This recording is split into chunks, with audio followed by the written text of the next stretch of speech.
2020년을 처음 맞이할 때만 해도 일본의 아베 신조 총리는 성공적인 도쿄올림픽의 개최를 기대하며 부푼 꿈을 한껏 키웠습니다. 하지만 실상 2020년에 들어서자 장애물은 한 개도 넘지 못했는데 그 앞에 더 큰 장애물들이 연달아 들이닥치는 형국입니다.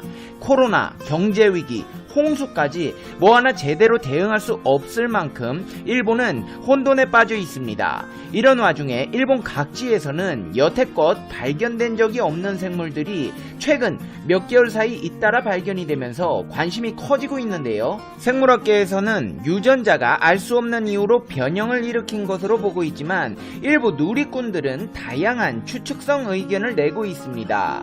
네티즌들 사이에서는 방사능 오염으로 인한 변형이 아니냐는 주장까지 나오고 있는데요. 아사히 신문의 보도에 따르면 일본 미치카와의 한 마을에서 깃털이 새하얀 까마귀가 지역 주민에 의해 발견됐습니다. 한국에서 흰 까마귀는 천년에 한 번 나타날까 말까 한다는 속설이 있을 정도로 보기 드문데요. 조류 전문가들은 멜라닌을 생산하는 티로시나제가 돌연변이에 의해 형성되지 않거나 부분적으로 형성되어 발생하는 선천성 유전질환 알비노 현상으로 인해 깃털 등이 일부 흰색으로 변한 조류는 가끔 보고되지만 이번에 발견된 까마귀처럼 몸 전체가 색소 부족인 흰색 까마귀는 본 적이 없다면서 유전자 변이로 보인다고 했습니다. 뿐만 아니라 일본 후쿠이현 사카이시에서는 다리와 몸통 일부가 흰색으로 변한 수컷 대게가 발견되기도 했는데요. 이 대게 또한 돌연 변이를 일으키면서 생긴 매우 드문 사례로 색소가 감소해 이 같은 모습을 보이는 것으로 전해졌습니다. 이 같은 동물들의 색소 변이와 방사능이 연관되어 있을까요? 그건 알 수 없습니다. 표본이 워낙 귀하다 보니 과학자들도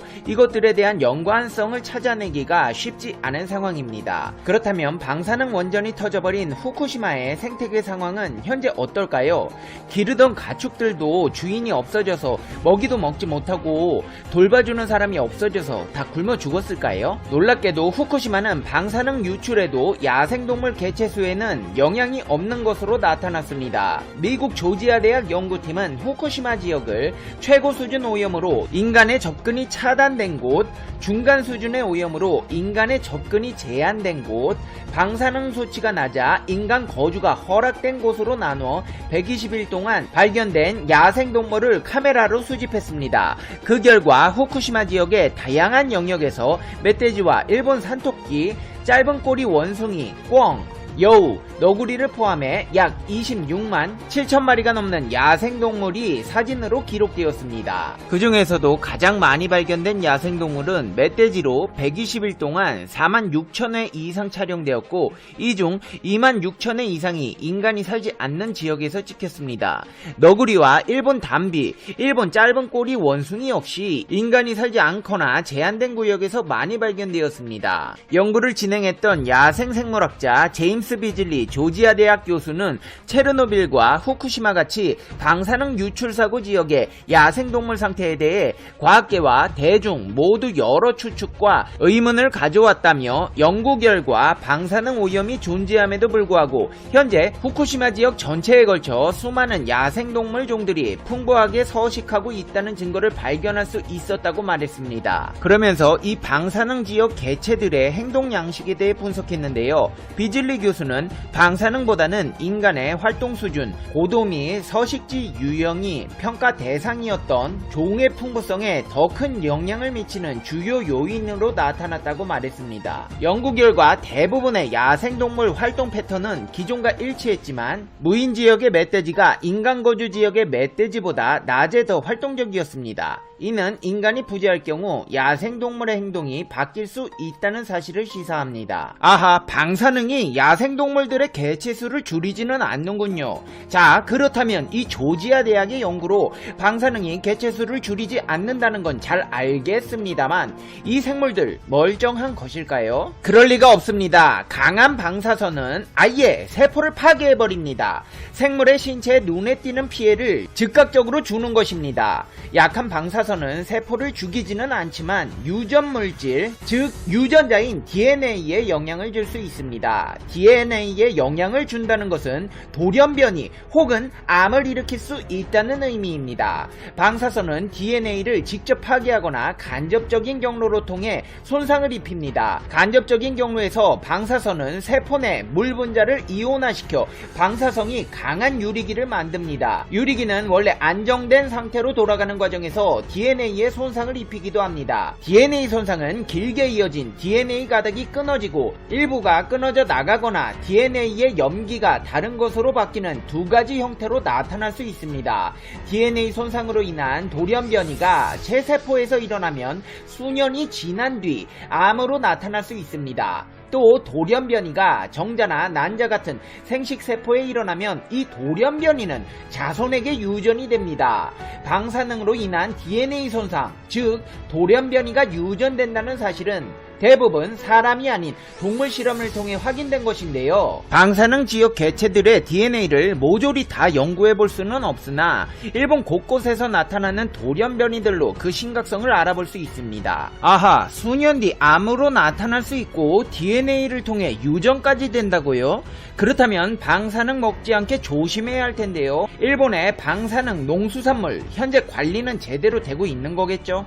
아쉽게도 그렇지 않습니다. 일본에서는 후쿠시마에서 방사능 오염토를 쌓아놓고 그 옆에서 농사를 짓고 있는 충격적인 장면이 공개되기도 했는데요. 후쿠시마에서는 마치 원전 사고가 없었다는 듯이 매년 각종 농수산물을 전국에 유통하고 있으며 그 중에서도 쌀은 후쿠시마의 대표 상품으로 취급되며 작년 2018년 한 해에만 약 36톤이 생산되어 전국 6위의 생산량을 기록했습니다. 그렇다면 이렇게 많은 쌀을 누가 어떻게 소비하고 있는 것일까요? 이를 알아보기 위해 후쿠시마 쌀의 유통 현황과 주요 소비 지역을 확인해 봤는데요. 일본 농림수산성이 2018년에 조사한 자료에 따르면 후쿠시마에서 생산된 쌀의 64%가 업무용으로 유통된 것으로 확인되었습니다. 이는 일본 전국 2위의 수치로 전체 평균인 37%보다 훨씬 높은 비율입니다. 심지어 후쿠시마현 농업협동조합이 직접 취급한 쌀만을 놓고 보면 업무용 비율은 80%를 넘깁니다. 이게 무슨 말이냐? 일반 가정에서는 그래도 경각심을 가지고 후쿠시마산 쌀을 지향하고 있으나 편의점 도시락이나 식당과 같은 외식업에서 사용되고 있다는 것입니다. 편의점이나 식당에서는 되도록 저렴한 원자재를 사용하기 위해 후쿠시마산 쌀을 거리낌 없이 사용하고 있다는 것입니다.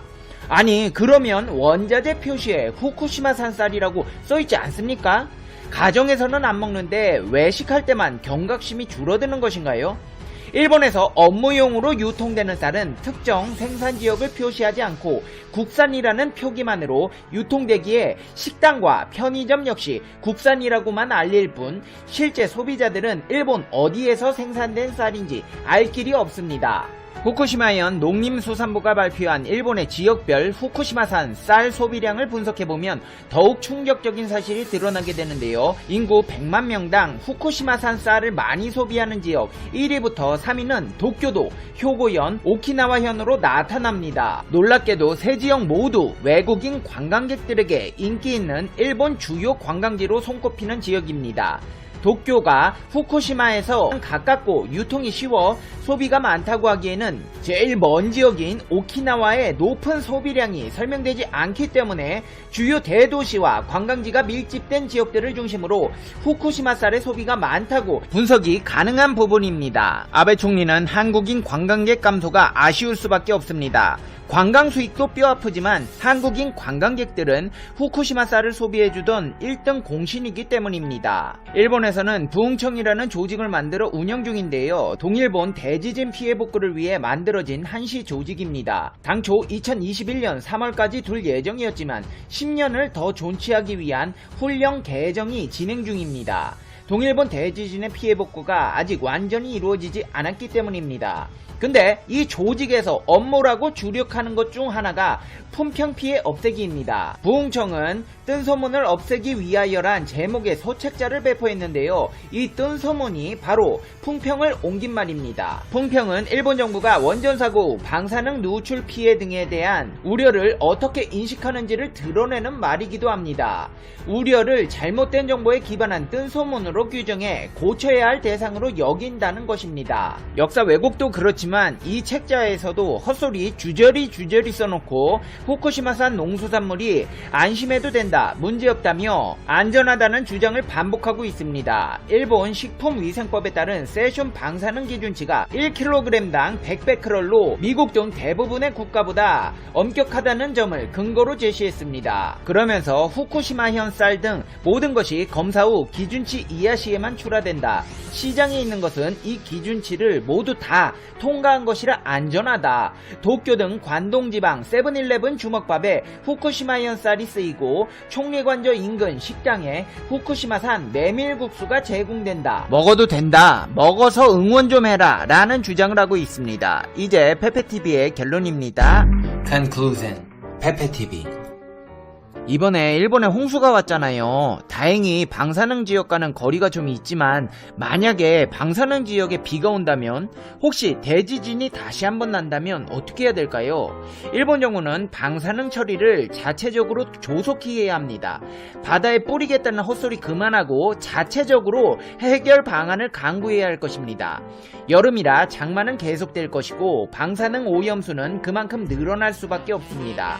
아베 신조 일본 총리, 먹어서 응원을 하던 뭐라던 간에 자체적으로 조속히 해결해 주시기 바랍니다. 페페TV 시청자 여러분은 어떻게 생각하세요? 페페TV는 여러분의 생각이 궁금합니다. 댓글로 여러분의 생각을 남겨주세요. 그러면 여러분, 오늘 하루도 행복한 하루 되세요. 당신은 소중하니까요. 다음 영상에서 봬요. 안녕.